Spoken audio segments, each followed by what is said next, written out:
الله الرحمن الرحیم. زما نوم محمد امیر دی. زه د ډسټرک کورم سره تعلق لرم سدۍ سره، او د مو دا خواهش دی چې مو معیاري تعلیم حاصل کړو. بدقسمتي دا ده چې پاټه کې د مو معیاري تعلیم حاصلولو څه موقع نه ورته کېږي. مو حکومت موږ ته یو موقع راکړله، ایټه والا ایټه ټیسټ مو ورکړلو، هغه ټیسټ مو کوالیفای کړو، ټیسټ پاس شولو. مو ډېر کافي انتظار وکړو. ټیسټ مو کوالیفای کړی دی او اوسه پورې اډمیشن نه دی شوی.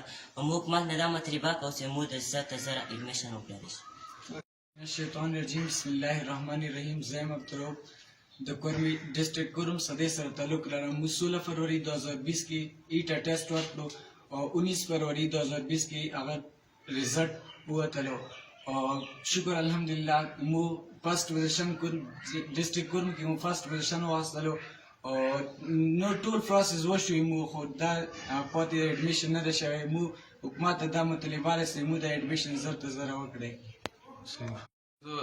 ډسټرک کورم سدۍ سره تعلق لرو. مو 16 فروری 2020 کې مو ایټا ټیسټ کړی و، الحمدلله مو کلیر کړی و او 19 فروری 2020 کې هغه ریزلټ راغلی و. مو ورکې میرټ لیست کې راغلی و.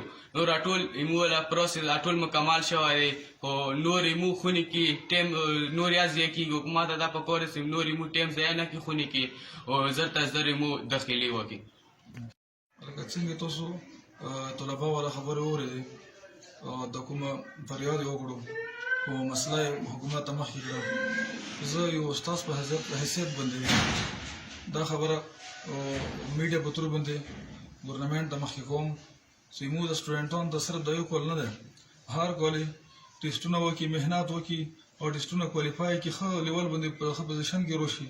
او ټول قبایلي اضلاع والا چې کوم سټوډنټان دي بلکې روح پاکستان لیول باندې پوزیشن یې اخیستې دي، خو یو زیاته بار ورسره کېږي چې د هغوی اډمیشن وخت کې تنګوي، اډمیشن یې ورسته کوي. که هغه دغه 6-7 شپږم والا چې کوم سټوډنټان دي دا دي، که میډیکل والا ایټه باندې وشي یا HEC تر باندې وشي یا انجینیرینګ والا سټوډنټان دي یا یونیورسټیانو ته سي، ایمو والا چې کوم سټوډنټان دي بار تنګوي.